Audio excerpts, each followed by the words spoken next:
오늘 말씀 가운데서 사도 바울이 이제 고별 설교죠. 구약에서도 보면 고별 설교가 많이 나와요. 예를 들어서 이제 야곱도 나오고요.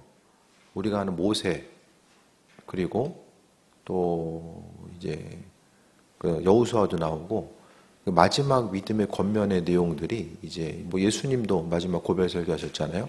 하늘로 올라가시기 전에. 그래서 오늘 본문은요, 그 사도 바울이 마지막 설교처럼 이제 후에 예루살렘으로 가고 그 후에 이제 로마로 끌려가서 거기서 이제 그 생을 마감하게 되는데, 오늘 본문은 자유롭게, 그러니까 예루살렘에 들어가서는요, 그 이후로부터 이제 자유롭게 사람들을 만나는 것이, 오늘 본문에 나와 있는 에베소 사람들을 만나는 것 자체도 점점 어려워지죠. 어느 이제 로마에서도 주변에는 사람들을 만날 수 있었지만은 그 역시도 분명히 또 제약이 있었을 것입니다. 하나님의 이끄심과 인도하심을 또 우리가 생각하고 또 돌아볼 때마다 주께서 우리 한 사람 한 사람을 사용하여 주시고 또 은혜 가운데 함께 하시는데, 이전보다 이후의 삶의 모습이 항상 아름다워야 됨을 말씀드립니다. 무엇을 하든지 간에 우리가 신앙인으로서 그러니까 삶을 살아감에 있어서 나이를 먹는다라는 건요, 점점 더 주님 만날 때가 가까워진다라는 것을 이야기하잖아요. 뭐 벌써 이제 작년보다는 올해가 주님과의 그 간극이 이제 1년, 주님 만날 때가 1년이 점점 더 당겨진 거예요. 이제 전에는 뭐 이제 일주일이 금방 간다라고 했지만 이제는 한 달이 금방 가고 1년이 금방 가고 몇 번 쑥 지나가게 되면 이제 어느 순간 이제 주님 앞에 설 때가 이제 우리에게 다가오게 됩니다.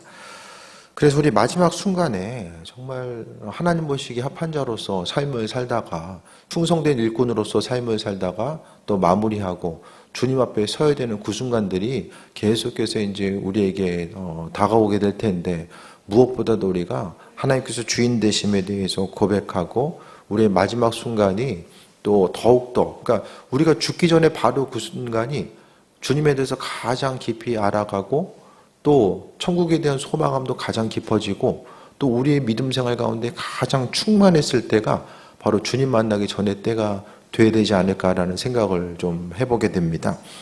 바울의 오늘 본문의 모습을 보면요, 계속해서 그가 담대하게 복음을 전해왔음을 이야기합니다.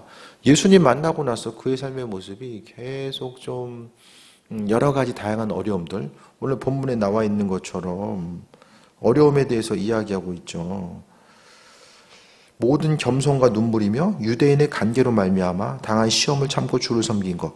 그러니까 자신의 삶을 뒤를 돌아보니까 하나님 은혜 가운데 행했던 것들이 이제 그 에베소 장로들을 향하여서 또 이제 이야기하고 있는 거죠. 그러면서 자신의 삶의 모습이 겸손과 눈물, 복음을 전하고 있을 때에 한순간도 쉽고 편안한 적은 없었던 것으로 보여집니다. 고난 가운데 있었을 때 그 담대하게 복음을 전함에 있어서 겸손함과 눈물로 있고, 또 그 유대인들의 관계, 그러니까 바울이요, 복음을 전하면서 가장 어려웠던 것은 이방인들 때문에 당했던 것이 아니라 같은 동족인 그 유대인들로부터 당한 어려움이 가장 컸었던 거죠. 그러니까 바울은요, 원래부터 이제 그 유대교로부터 멀어졌던 사람이 아님을 알고 있잖아요. 그러니까 바울은 그 유대교인들 입장에서 보기에는 가장 먼저 없어져야 될 그 대명사처럼 느껴졌던 것이, 인식되었던 것이 바로 바울입니다. 그래서 바울이 가는 곳곳마다 따라다니면서 그를 괴롭혔고 또 그를 죽이기 위해서 혈안이 되어 있었고, 하지만은 어려움 가운데 있었지만 하나님 그를 살려주셔서 끝까지 사명 감당할 수 있도록 만들어줬어요. 그러니까 사람이요, 점점 이제 건강 염려증 가지고 있는 분들 되게 많잖아요. 뭐 조금만 아프면 이거 안 걸린 거 아니야? 뭐 이렇게 요즘 상당히 좀 많이 있습니다. 근데 우리가 신앙인들은 철저하게 좀 사명과 연결 지어서요, 사명이 있으면, 바울도 보면은 이제 사명이 있으니까 죽으려 죽을 수가 없는 거예요. 하나님이 그의 삶을 계속해서 이끄시고 함께 하시고 삶의 여정 가운데 사명 감당할 수 있도록 은혜로 베풀어 주셨습니다. 그래서 시험을 참고 주를 섬긴 것과, 그러니까 주님의 제자들의 예를 통해 보면요, 주님의 제자로서의 삶을 살길 원하고 마음먹은 그 순간부터 그러니까 여러 가지 환난과 어려움들이 다가오게 되죠. 그러니까 복음의 씨앗, 또 하나님 나라가 전파되어 나가는 과정은 이게 전쟁과 같습니다. 사단은 그 빼앗기지 않으려고 하고 주님 말씀 가운데 그들을 찾아오려고 하는 이 둘 진영 가운데서 치열한 싸움이 계속된다는 거죠. 그래서 무엇보다 복음 전파의 사명은 그 기도 없이는 불가능한 것이고, 기도를 통해서 하나님은 그분의 나라가 확장돼 나갈 수 있도록 우리 한 사람 한 사람을 지키시고 함께 하심을 말씀합니다. 20절 보면 유익한 것은 무엇인지 공중 앞에서나 각 집에서나 거리낌 없이 여러분에게 전하여 가르치고, 유익하던 것 자체를 생각했을 때에 그러니까 하나님 말씀이고 그분의 은혜와 충만함이죠. 그 주님 마음에 합한 것으로서 온전한 것들은 다 전하고자 했었던 모습을 이야기하고요. 그 다음에 21절에 하나님께 대한 회개와 우리 주 예수 그리스도께 대한 믿음을 증언하는 것이다. 항상 바울의 머릿속에는요, 그리스도 예수 주님의 이름밖에 없었습니다. 그래서 그 이름 가지고 무엇을 선택하든지 간에 그 이름 때문에, 그러니까 무슨 일을 하고 무슨 일을 행하든지 간에 오직 모든 선택의 기준은 그리스도 예수 주님의 이름밖에 없었다라는 것을 발견합니다. 그러니까 우리에게 있어서요, 선택의 기준 자체는 항상 그 주님이 아니면은 주님과는 상관없는 방향으로 나아갈 가능성이 상당히 크거든요. 그래서 우리가 물어봐야 될 것은 주님이라면 이 상황에 뭐라고 말씀하실까? 어떻게 행하기를 원하실까? 그것에 대해서 항상 물어봐야 됩니다. 환난과 어려움의 때만 물어보는 것이 아니라 우리에게 있어서의 어떤 그 선택의 요소 앞에서 그 주권과 주도권을 주님께 맡겨드리고 아버지께서 하실 것에 대한 그 기대함과 소망함 가지고 선택권을 내어드리다 보면 그게 이제 제자로서의 삶, 자녀로서의 삶을 사는 거죠. 그러니까 이제 주님의 제자의 삶이 어떤 크고 거창한 것이 아니라 일상의 삶의 여정 가운데서 내 인생의 선택권 자체를 주님께 내어드리고 주님의 시선을 가지고 또 그 한 사람 한 사람을 바라보는 것 자체가 무엇보다 있어야 되는 거예요. 그러니까 우리의 생각과 관점 가지고는요, 선한 것이 나올 수가 없어요. 오직 이 선한 모든 행동과 또 마음의 중심 자체는요, 주님께서 주시는 것으로서 또 우리가 가지고 그것을 가지고 움직여야 됨을 말씀드립니다. 22절 봅니다. 보라, 이제 나는 성령에 매여 예루살렘으로 가는데 그의 발걸음마다 성령께서 이끄시고 인도하셨다라는 사실을 또 말씀하고 있어요. 그러니까 무엇을 하든지 간에 어디로 가든지 간에 성령께서 함께 하시고 이끄시고 함께 하신 주관하신 것. 그래서 우리가 교회가 어떤 방향성을 잡고 움직이는 것, 또 개개인 한 사람 한 사람이 또 내년에 계획을 잡는 것도 마찬가지고 올해를 정리하는 것도 모든 것이 다 성령의 이끄심 따라서, 바울은 바울이니까 주의 손에 이끌려서 움직인 것이 아니라 우리도 마찬가지입니다. 믿음 생활 한다라는 건요, 성령께서 우리의 삶의 주인 되셔서 지금도 일하신다라는 것에 대한 이 기대함과 소망을 가지고 나아가는 것을 말씀합니다. 사람의 생각 가지고 판단하다 보면요, 결국 벽에 부딪히게 되고요, 또 실수할 수밖에 없습니다. 그래서 바울이 움직인 것 자체는 성령에 매여, 성령에 이게 매였다라는 게 하나로 이렇게 약간 좀 묶여있는 느낌이잖아요. 그러니까 밀접한 거. 잠에 매일 때가 아니야 지금. 잠에 매일 때가 아니에요 지금. 성령에 매일 때. 성령의 하나됨을 통해서 삶을 살아가는 것 자체를 이야기하잖아요. 그래서 한순간도 떨어질 수 없는 성령의 인도하심과 일하심, 그것을 이야기하는 거예요. 그래서 점점 더 목회를 하면 할수록 생각되는 게 이 성령의 일하심이 아니면 교회는 정말 더 이상 존재할 수가 없구나라는 사실을 다시 한번 생각해 보게 돼요. 교회도 마찬가지고 가정도 마찬가지고 다 우리에게 있어서 성령의 이끄심, 그래서 성령과 하나됨을 이렇게 바울이 이야기한 것처럼 매여서, 성령에 매여. 그래서 우리가 매여 있다라는 것은 그냥 한 몸이 된 것.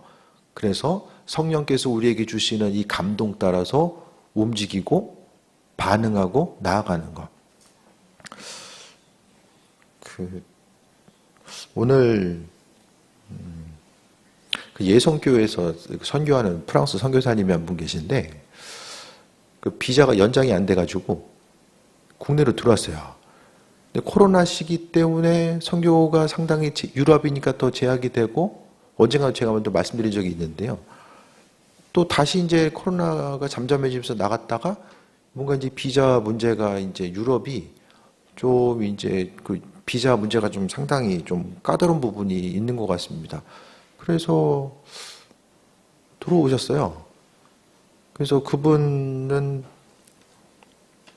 어쨌든 선교사로서 쓰임 받고자 하고 그 나름대로 그래도 여기서 있었으면 좀 그분이 이제 그 외국어 대학교 프랑스를 전공해서 그래도 사명 가지고 주임 주신 것 가지고 이제 나가서 전하는데 문제는 프랑스 하니까 그냥 아니 왜 먹고 살만한 나라 가지고 선교하냐. 좀 아프리카 같은 데 가면 다들 힘드니까 이 선교하는 것도 조금 더 이제 마음을 모아서 하기가 쉬운데 프랑스로 선교 간다고 하니까 놀러 가냐 지금. 예?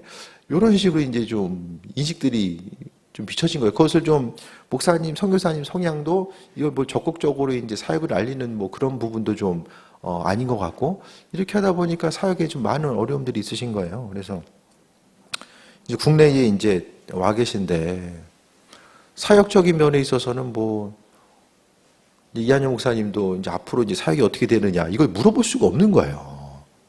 어려운 상황 가운데 있으니까 무엇을 그 물어보는 것도 그렇고 이제 대답하는 것도 얼마나 좀 마음에 좀 부담이 되겠어요. 그래서 어쨌든 그렇게 좀 같이 생각을 하다가 무엇보다도 그래도 힘들고 어려웠을 때 선교에 있어서의 뭔가 길이 확장돼 나아가는 순간도 주님의 음성이 필요하지만 그리고 누군가 좀 이렇게 선교사님들 힘들어할 때에 좀 그분들을 위로하고 또 그분들을 향해서 그래도 다른 교회에서 조금이라도 관심을 기울이고 있다라는 거 이런 부분을 좀 알겠으면 좋겠다. 그냥 그런 좀 마음이 들었어요. 우리랑 뭐 직접적으로 연관을 갖고 있는 분은 아니지만 그래서 어쨌든 조금이라도 이제 좀 재정을 좀 흘려보내고 또 그러니까 이런 모든 것들이요 성령께서 주관하시고 함께하신 건 아버지께서 주시는 마음의 소리에 대해서 좀 관심을 기울이지 않으면 우리의 생각 가지고는 그런 일들을 좀 할 수가 없음을 점점 더 믿음의 영역, 보이지 않는 세계에 대해서 바라보고 그 인도하심 받아서 삶을 살아가는 것 자체가 하나님의 역사와 인도하심이 아니면 불가능한 일이 아닌가라는 생각을 좀 해보게 됩니다. 그래서 좀 성령에 매여서 움직이는 것. 내년 한 해를 좀 준비하고 나아감에 있어서도 무엇보다도 주님이 바라시고 원하신 일들이 무엇일까를 돌아보고 작은 것이지만은 우리가 뭐 할 수 있는 것들이 얼마나 큰 일 하겠어요? 하지만 성령께서 작은 것이지만 좀 감동 주시는 대로 움직이고 또 누군가를 향해서 우리가 행할 수 있는 부분들을 행하는 것 자체가 또 좀 기뻐하시는 일이 아닐까. 그래서 성령께서 인도하시는 길은 무엇입니까? 이 주님 기뻐하시는 일들이잖아요. 우리가 하루하루 살아가면서 성령께서 원하신 일들이 무엇일까를 좀 돌아보고 또 작은 세밀한 그 음성 우리에게 귀로 때리듯이 말씀하지 않아도 아버지께서 우리 한 사람 한 사람을 사용하길 원하시고 또 교회를 사용하길 원하시는데 주님의 뜻이 무엇일까에 대해서 분별하는 것이 또 무엇보다 또 중요한 시기가 아닌가 생각을 해보게 됩니다. 예루살렘으로 성령에 매여서 가는데 무슨 일을 당하는지 알지 못한다라고 합니다. 근데 알았어요. 무슨 일을 당하는지 알지 못한다는 것은 아무것도 모른다는 내용이 아니라 뒤에 보니까 환난과 어려움 그래서 여러분이 다 내 얼굴을 다시 보지 못할 줄 아노라라고 이야기하잖아요. 그러니까요. 성령께서는 우리가 나아갈 바가 무엇인지를 깨달아 알게 하시고 그러니까 성령은 하나님의 영으로서 하나님의 깊은 곳까지라도 통달하신다라고 말씀하고 있잖아요. 과거, 현재, 미래 모든 것들을 성령께서 우리로 하여금 지혜와 능력으로 함께 하시는데 그러니까 우리가 중요한 건 뭐냐면요. 성령과 하나됨, 성령에 매여 있다라는 것은 그분의 음성에 대해서 귀를 기울이는 것이고 그분의 음성에 귀를 기울이다 보면요. 우리가 해야 될 것 전제 조건 한 가지는 순종입니다. 그러니까 양 사이에서요. 그냥 중간지대에 머물면요. 그분의 일하심과 인도하심을 경험할 수가 없어요. 하나님께서 원하시는 분량은 믿음의 전적인 순종과 신뢰함과 의지의 내용들이거든요. 바울이 만약에 그 예루살렘에 가서 어려움 당할 것에 대해서 안다라고 해서 그의 사명은 뒤로 하고 다른 곳으로 향했다라고 한다면 하나님의 은혜의 역사, 진리의 역사들이 이루어질 수 없었을 거예요. 그러니까 믿음으로 순종하고 주님께서 감동 주시는 대로 움직이는 거죠. 그래서 주의 음성이 들리지 않는 이유, 전에도 말씀드렸던 것처럼 이 순종의 부분을 먼저 생각을 해봐야 됩니다. 작은 것 하나라도 우리가 순종하고 움직이고 반응함을 통해서 하나님의 역사, 그분의 영광과 예비하심, 그 모든 것들을 경험하게 됩니다. 그래서요, 우리가 이제 주님의 음성 듣는 게 그냥 열심히 하다 보면 어느 순간 그냥 불이 번쩍해가지고 주의 음성 듣고 이런 것보다는 무엇보다도 그냥 끊임없이 이제 주님의 음성에 귀를 기울이고 또 순종하고 반응하다 보면 어느 순간부터 우리가 이제 이게 주님의 뜻인지 알게 되는 거예요. 하나하나 순종하다 보면 이게 주님의 뜻이구나, 이게 주님의 뜻이구나, 아니면 이게 아니구나. 순종해봐야지만이 알게 되잖아요. 그래서 한 가지 한 가지 움직이고 또 반응하고 사역을 하다 보면 또 말씀대로 순종하면서 움직이다 보면 이 하나님의 선하신 뜻을 분별할 수 있는 은혜와 충만함 또한 경험하고 나아갈 수 있게 됩니다. 그래서 23절에 오직 성령이 각 성에서 내게 증언하여 결박과 환난이 나를 기다린다 하시나 라고 합니다. 하나님께서 성령을 통해서 알려주셨다는 말씀드렸죠. 그러면서 제가 전에 몇 년 전에도 말씀드렸던 것 같은데요. 환난과 결박이 있다라는 것을 말씀하면 어떻게 됩니까? 대부분 가지 말라는 걸로 알아듣잖아요. 거기 가면 어려움 당해. 이러면 어떻습니까? 대부분 가지 말라는 걸로 인식되잖아요. 그래서 예언의 내용보다 사명이 앞선다. 그걸 말씀드린 거예요.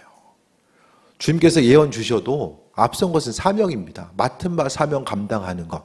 그래서 하나님이 예언의 말씀을 주셨을 때에 그러니까 예언도 마찬가지로요. 그 예언의 내용이 어떤 사람이 이제 예언하는 뭐 어떤 깊이라고 할까요? 그 예언의 내용이 그냥 내게 해당되는 거. 우리 한 사람 한 사람을 향해서 내가 믿음 생활할 수 있을 정도의 하나님께서 길을 비춰주시는 그 정도의 예언이 있고요. 그 다음에 교회 가운데 교회 공동체 가운데 누군가에게 도움을 줄 수 있는 주님의 음성 따라서 도움을 줄 수 있는 정도의 이런 예언이 있고요. 조금 더 깊은 차원에서는 이제 나라와 민족이 움직여지고 또 어떤 그 직임의 단계, 직임이라는 것은 이제 사명과 연결돼 나아가는 거죠. 이광성 목사님이 얼마 전에 설교 통해서 이런 얘기 하시더라고요. 예언 사역은 타고난 거냐 아니면은 개발이 되는 거냐. 어떻게 생각하세요?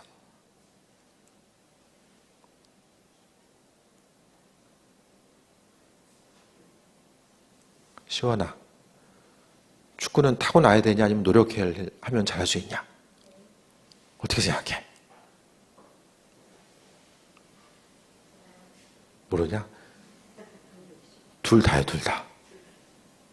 둘 다. 둘 다 중요한 거예요. 그런데 어쨌든 그 직임을 타고나면 하나님께서 기름 부음을 하시고 그 직임적인 기름 부음이 있으면 조금 더 수월하게 나아갈 수 있는 부분이 있지만 두 가지 다가 병행되어야 돼요. 아무리 하나님께서 우리 그 맡겨주신 그 직임과 달란트가 있어도 그걸 사장시켜버리면 이제 쓰임받을 수가 없거든요. 그 주신 것에 대해서 가지고 있는 달란트대로 더욱더 마음의 중심을 두고 이 쓰임받는 것 자체가 이게 무엇보다 중요한 거죠. 그래서 그 예언의 내용이 있었을 때 주님께서 주시는 것들, 마음의 감동 따라서 움직이고 반응하고 그러니까 이게 신약 시대니까 가능하다고 전에 말씀드렸어요. 성령께서 우리 안에 계시기 때문에 주님의 음성도 분별할 수 있고 앞으로 그 내 안에 계신 성령께서 우리의 삶에 있어서 우리의 믿음을 위해서 허락하신 은혜와 충만함이 무엇인지를 깨달아 알 수 있도록 만들어 주시고 함께해 주시는 거예요. 그래서 24절에 내가 달려갈 길과 주 예수께 받은 사명 곧 하나님의 은혜의 복음을 증언하는 일을 마치려 하면은 나의 생명조차 조금도 귀한 것으로 여기지 아니하노라. 사명이 제일 우선순위 되는 거죠. 그래서 우리의 삶을 통해서 우리 각각 한 사람 한 사람에게 맡겨진 사명 자체가 분명하게 있습니다. 교회 가운데서요 다 비슷한 것 같아도 각각에 있어서의 그 성향과 기질에 맞게 하나님께서 사명을 다 허락해 주셨어요. 우리 한 사람 한 사람이 마음을 모아서 이 사명에 있어서의 위에 최종 단계는 복음 전파입니다. 이 복음 전파를 위해서 이것도 하고 저것도 하고 다 움직이는 거예요. 이 복음 전파랑 상관없는 일이 아니라 최종적인 단계, 이 상위 개념으로 계속해서 올라가게 되면 복음 전파 때문에 우리가 모여 있는 거죠. 그래서 사명 때문에 생명조차 조금도 귀한 것으로 여기지 않는 것. 그러니까 바울이 시대적으로 바울에게 맡겨주신 사명이 있었고요. 그 시대이기 때문에 지금 이 시대는요, 우리에게도 맡겨주신 사명이 분명하게 있는 거죠. 그래서요, 이제 이 시대는요, 우리도 선교지다. 이걸 잊어버리면 안 돼요. 뭐 해외만 나가면 선교지가 아니라 주변에 어떠세요? 믿는 사람이 더 많으세요? 믿지 않는 사람이 많아요? 제 주변에 믿는 사람이 더 많아. 믿지 않는 사람들이 이제 점점 더 훨씬 더 많아지잖아요. 복음을 전해야 될 이들이 점점 더 많아지는 이때에, 그러니까 점점 이제 참 아이러니한 상황들은 누군가를 향해서 기도해 줄 수 있는 그분들은 점점 더 이제 다 이제 하늘로 이사 가지고, 여기 있는 우리들은 점점 이제 그 기도할 수 있는 기도의 능력과 그 일하심에 대해서 경험한 이들은 점점 더 줄어들니까 이제 점점 나중에 이제 사막화되는 거죠. 복음적으로는 이제 사막화되는 시기를 이제 살아갈 수밖에 없다라는 거예요. 하지만 맡겨진 사명에 대해서 우리가 기억하고, 그러니까 점점 더 우리가 움직일 수 있는 건요, 이 자정 능력이 없으면은, 그네도 타고 있으면요, 스스로 이제 발을 굴려서도 움직일 수 있지만 누가 좀 밀어주면 빨리 움직일 수 있지 않아요? 그 이제는 우리 자정 능력이 아니라 성령께서 우리의 등 뒤에서 좀 밀어주시고 나아갈 수 있도록 은혜로 베풀어 주신 거. 그러니까 점점 더 무슨 일을 하든지 간에요, 예를 들어서 성령께서 기도할 때마다 어떤 이 사명에 대해서 계속해서 이제 각인을 시켜주고 있어요. 잠잘 때마다 이제 꿈에서 맨날 아프리카로 가라 그러면은 한 달만 말씀하시면 지금 안 살 수가 없을 거야. 다 사고 나갈 수밖에 없어요. 그러니까 어쨌든 하나님의 능력, 그 성령의 강권적인 역사가 이 주님 오심의 때가 가까워지면 가까워질수록 이 계속해서 이어질 수밖에 없거든요. 그래서 무엇보다도 바울도요, 주님과의 이 관계성 가운데서 어디로 나아가야 될지, 그가 기도하고 선교할 때마다 선교지를 정하고 움직일 때마다 그가 기도하고 성령의 인도하심 따라서 움직이고 반응하는데요, 무엇보다 사명 따라 삶을 살아가고자 했던 것. 근데 우리가 성경은 이 사명, 목숨까지라도 내어놓는 이 사명을 이야기하는데, 우리의 신앙의 여정은 조금 불편한 부분이 있으면 잘 견디지 못하잖아요. 어색하거나 불편한 부분, 신앙생활 하다 보면은 어떻습니까? 불편할 때가 분명히 생기잖아요. 일이 많아서 힘들어질 때도 있고, 어떤 관계성 때문에 불편해질 때도 있고, 이 모든 것들에 대해서 감당할 수 있는 건요, 이 사도 바울은 지금 생명과 연결시켜서 이야기하거든요. 교회 가운데서도요, 주의를 감당하고자 했을 때 아주 쉽고 편안하게 모두 다 100% 이제 한 마음과 한 뜻이 되어서 움직이면 얼마나 좋습니까? 그런데 사단은 끊임없이 교회를 보고 있어요. 교회를 계속해서 교회를 보고 있어요. 그래서 뭔가가 좀 편안하게 보일 때가, 편안하게 가만히 있을 때가 아니라 평탄해 보일 때는 그 순간에 뭐 하는 시기라고 했어요? 힘을 비축해야 되는 시기예요. 다가오게 될 풍랑에 대해서 힘을 비축해야 됩니다. 교회나 가정이나 사업체나 그냥 먹고 살만하다, 어떻게 됩니까? 힘을 비축해야 될 때예요. 그때가 더 기도하고, 문제가 터져가지고 그때 기도하려면 힘들어요. 기도하기 힘들어요. 그러니까 뭔가 특별한 기도 제목이 눈에 보이지 않을 때가, 그때가 가장 위험한 순간이고요, 어려움의 순간이라는 것을 알아야 됩니다. 믿음 생활은 긴장 안 하고 할 수가 없어요. 날마다 신나고 가면 어떻습니까? 점점 더 마음과 생각이요, 내 마음과 생각을 그냥 내려놓는 그 순간에 사단은 한순간도 멈추지 않고 틈을 보고 있습니다. 그래서 믿는 우리들의 삶이요, 바울이 긴장하면서 복음 전했지, 날마다 기쁜 마음으로, 물론 어려움과 고난 가운데 주님께서 마음 만져주시고 함께 하시는 그 은혜를 경험하면서 나아갔어요. 하지만 그 일상의 순간순간은요, 항상 긴장하면서 도망 다니고, 먹고 사는 문제 스스로 해결하면서 긴장하면서 삶을 살아갈 수밖에 없었는데, 왜 그랬습니까? 사명 곧 하나님의 은혜의 복음이 그에게 은혜의 복음이었어요. 그 은혜의 복음 때문에 정말 믿는 사람들 잡아주게다가 나중에 지옥 갈 수밖에 없는 그 영혼, 사도 바울, 그를 구원해 주신 것에 대해서 감사하면서 끝까지 복음 전하고자 했었던 모습이 비춰지게 되고요. 그래서 생명도 조금도 귀한 것으로 여기지 않았다. 우리가 귀하게 여겨야 될 것도 얼마나 많이 있습니까? 귀한 거 많잖아요. 우리에게 있어서. 돌아봐야 될 것도 많고 지켜야 될 것도 많고 삶에 있어서의 분명 우선순위와 온전한 삶을 살아가는 것, 그런 부분을 다시 한번 돌아보게 됩니다. 25절에 보라, 내가 여러분 중에 왕래하며 하나님 나라를 전파했으나 이제는 여러분이 다 내 얼굴을 다시 보지 못할 줄 아노라 라고 합니다. 그러니까 하나님은요, 준비할 수 있도록 어려운 일이 있을 때 정말 깨어 있으며 그 어려움을 준비할 수 있는 그 시간들과 그 마음들 주시는 것 같아요. 이 환난의 때를 이겨나갈 수 있는 건요, 어려움이 생겼는데 그 어려움이 지나가기를 기다리는 거, 그럼 그 어려움의 순간은 계속해서 고통의 순간일 수밖에 없잖아요. 하지만 그 고난의 순간에 뭔가라도 좀 건질 게 있어야 돼요. 우리가 지난 날을 생각했을 때, 야, 이거 힘들고 아팠는데 그냥 여전히 아픈 기억이구나. 그것 때문에 하나님께서 어려움 주진 않았을 것 같거든요. 무엇보다 그 순간을 통해서 주님께서 나와의 관계성 가운데 다듬어가길 원하시는 분, 또 만들어가길 원하시는 부분이 무엇일지를 조금 더 기억하면서 나아가야 됩니다. 그래서 우리의 생명조차 귀한 것으로 여기지 않고 마음의 중심을 두어야 될 부분이 우리가 뭐가 있을까 다시 한번 좀 돌아보게 됩니다. 그래서 오늘 본문 보면 되게 슬픈 장면이에요. 대사하면 에베소 교회를 세운 데 있어서 바울이 정말 고난 가운데 교회가 세우지 않아요. 에베소에 감옥에 갇히고 또 어려움 가운데 에베소 교회가 세워지고, 그 에베소 교회가 바울의 헌신과 희생과 눈물을 통해 세워지고, 또 그 안에서 이제 교회가 성장해 나아가면서 교인들을 모여지고, 또 이제 리더들과의 장로들과의 만남을 통해서 이제 오늘 본문을 통해서요, 뒤에 또 이제 나오게 되는데, 오늘 28절 보면, 20장 28절 보면, 여러분 자기를 위하여 또는 온 양떼를 위하여 삼가라. 성령이 그들 가운데 여러분을 감독자로 삼고 하나님의 자기 피로 사신 교회를 보살피게 하셨느니라. 바울은 생명까지도 아까우지 않고 복음 전파하고 교회를 세웠고요. 교회는 어느 곳입니까? 하나님께서 피값으로 사신 교회, 하나님이 자기 피로 교회를 사셨대요. 교회의 값어치 자체는 예수님의 피값입니다. 하나님 피값이 바로 교회입니다.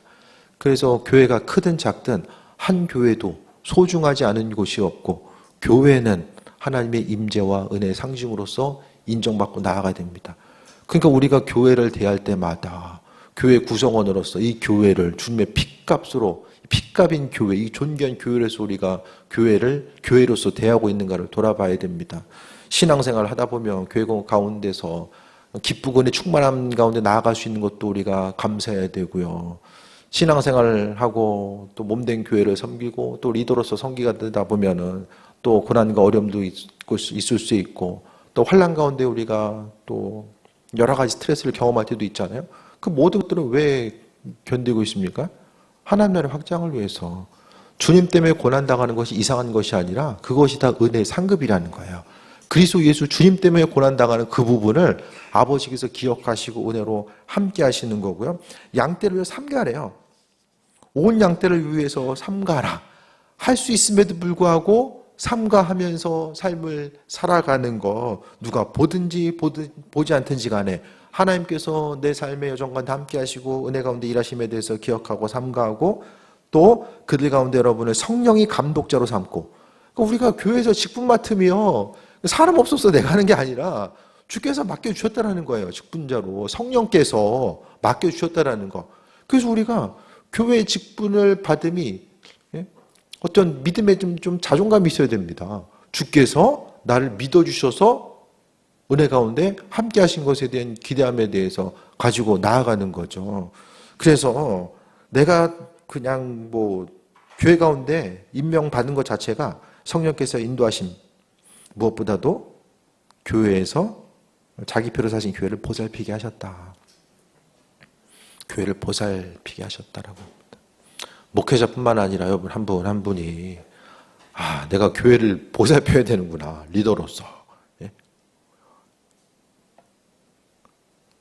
참 느낌이 새롭네요. 교회를 보살피게 하셨다.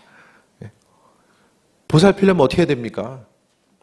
힘든 사람 일으켜주고, 좀 상처 입은 사람 싸매주고, 교회 가운데서도요, 성령께 충만한 가운데 이끌림 받는 사람이 있고, 자신도 모르는 사이에 이렇게 사단에게 이끌린 사람도 분명히 있을 거예요.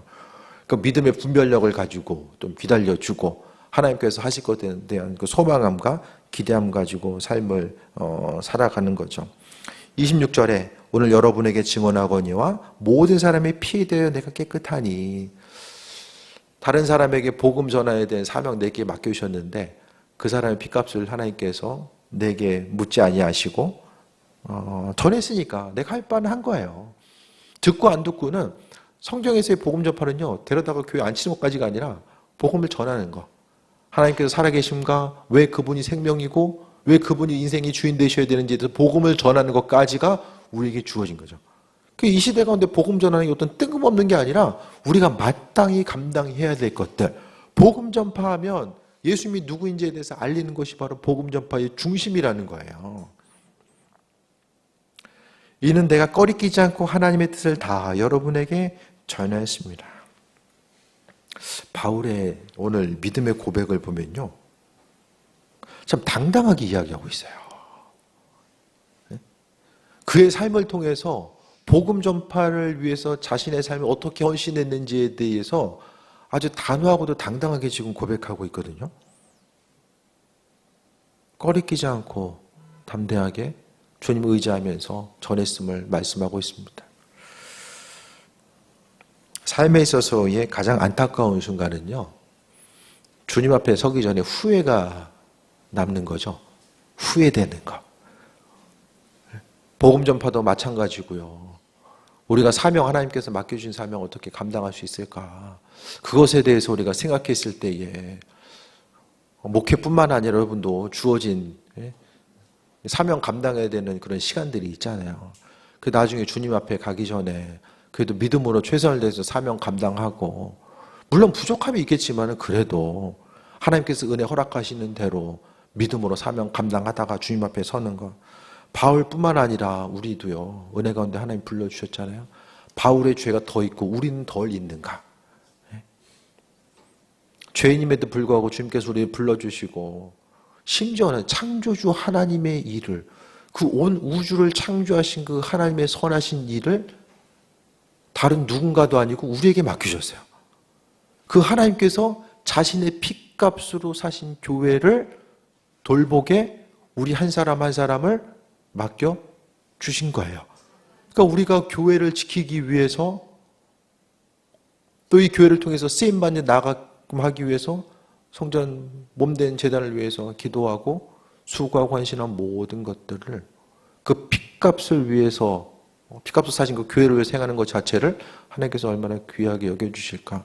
무엇을 하든지 간에요, 그 의미성에 대해서 분명히 알고 나아가야 되잖아요. 우리는 그냥 친목 모임이 아니라 단순한 모임이 아닙니다. 이 모임 자체가, 이 교회가 어떤 것인가 다시 한번 좀 기억하고, 또 그리스도 예수의 이름으로, 교회의 이름으로 행하는 것, 또 주님의 이름으로 모인 순간순간이 우리에게 있어서 어떤 의미성으로 다가와야 되는가, 이런 부분들을 생각해 봐야 되고요. 때로는 좀 직분을 감당함에 있어서, 직임을 감당함에 있어서 좀 어려움도 있겠지만은 그 어려움까지라도 우리가 그리스도 예수 주님 때문에 감당하고 있음에 대해서 생각했을 때에 여러 가지 일상생활이 바쁘고 분주한 부분도 있겠지만은 우리의 삶에 있어서 우선순위로 두어야 될 것, 그것이 무엇인지에 대해서 우리는 날마다 주님의 지혜를 간구해야만 합니다. 삶에 있어서의 분명 우선순위, 사명, 목숨까지라도 귀하게 여기지 않는다라고 했었던 이 사도 바울의 믿음의 고백, 24절에 나와 있는 믿음의 고백이 사명 때문에, 그럼 주님께서 바울 사도에게 허락하신 사명과 우리에게 허락하신 사명은 다른 것일까?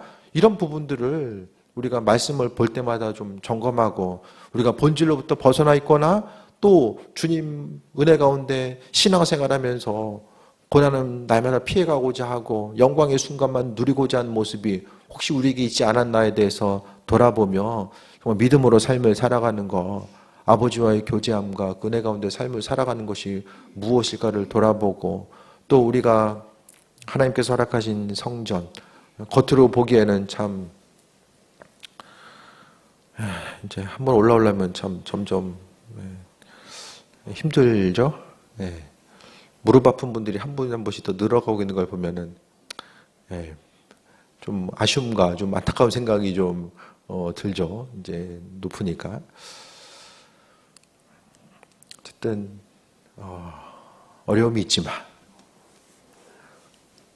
그것과 비교할 수 없는 몸된 제자를 섬기면서 어려움도 있을 수 있지만 그 모든 것들이 주님 때문에 감당하는 것이다라고 한다면 정말 아버지께서 눈물 닦아주시고 은혜 가운데 함께 하시며 주님 예비하신 상급으로 우리를 향해서 준비하고 계심을 기대하고 바울 사도가 또 디모데후서를 통해서 마지막 장을 통해서 이야기했던 것처럼 의의 면류관을 기대하고 또 소망 가운데 달려가는 사람, 주님 앞에 서기 전에 우리는 남겨진 이 마지막 삶의 모습이 달려갈 길 맞추고 믿음을 지켰다라고 하는 믿음의 고백, 또 사명 감당했음을 주의 은혜로 사명 감당했음을 믿음으로 고백하고 아버지께 나아가는 그 온전함이 우리의 삶의 여정 가운데 계속되길 주의 이름으로 축원드립니다.